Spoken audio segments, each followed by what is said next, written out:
Welcome. बात करेंगे बेंस Jones proteinuria के बारे में कि इसका क्या मतलब और इसको कैसे डिटेक्ट करना है। तो बेंस जोन्स प्रोटीनूरिया का मतलब है कि यूरिन के अंदर एक स्पेशल तरह की प्रोटीन यूरिन के अंदर मिलने लगती है। अब ये कौन से केस में मिलती है? एक बीमारी होती है प्लाज्मा को बोलते हैं मल्टीपल माइलोमा। सो ये मल्टीपल माइलोमा एंड मैक्रोग्लोबुलिनीमिया में मिलती है। होता क्या है कि जो प्लाज्मा सेल्स है वो गामा ग्लोबुलिन को प्रोड्यूस करता है, एक तरह का ये एंटीबॉडी है। तो एंटीबॉडी का सिक्रीशन करता है और उसकी जो लाइट चेन है वो यूरिन में ज़्यादा निकलने लगती है।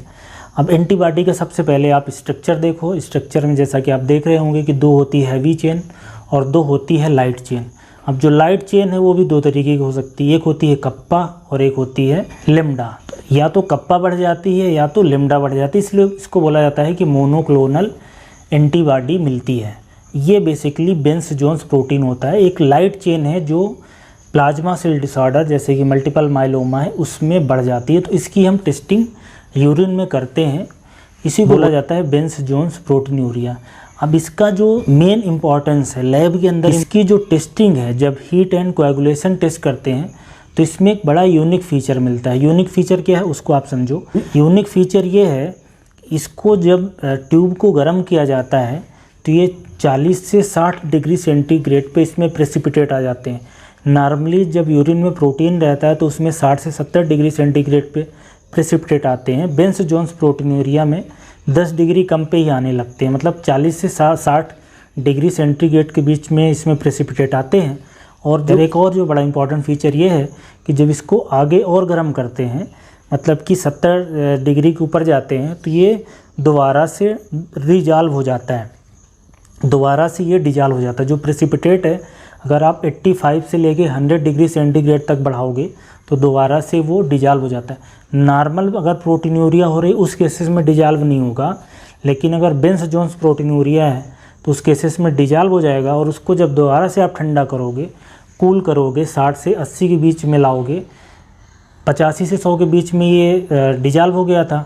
अब जैसे नीचे लाओगे 60 से 80 के बीच में तो दोबारा से प्रेसिपिटेट आ जाएगा। तो ये बड़ा ही यूनिक फीचर है। अब अगर ये बेंस जोन्स प्रोटीनूरिया की बात करें तो ये मल्टीपल माइलोमा के लगभग 2/3 के 60% केसेस में ये मिलती है यूरिन के अंदर। अगर इसके रिजल्ट की बात करें, बेंस जोन्स प्रोटीनूरिया है उसमें फॉल्स पॉजिटिव की बात करें तो कुछ नॉन प्लाज्मासिटिक मैलिग्नेंसी है, क्रोनिक रीनल फेलियर है, कनेक्टिव टिश्यू डिसऑर्डर है, उसमें भी देखने को मिलता है 20% केसेस में।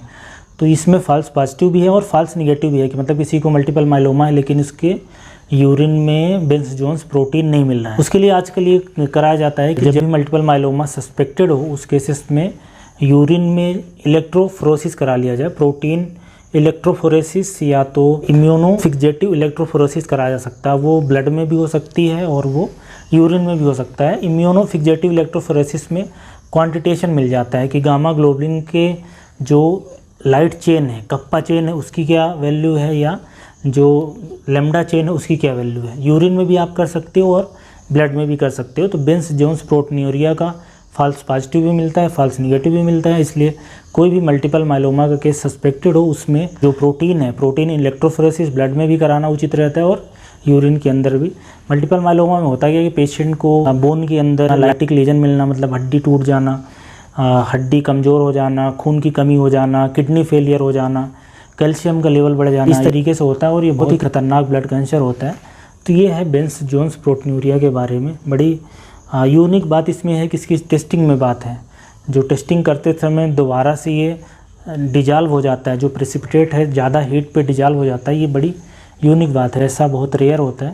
सो ये बात हुई बेंस जोन्स प्रोटीनूरिया के बारे में, जो मल्टीपल माइलोमा जो कि एक प्लाज्मा सेल डिसऑर्डर है उसमें मिलता है। Thank you so much.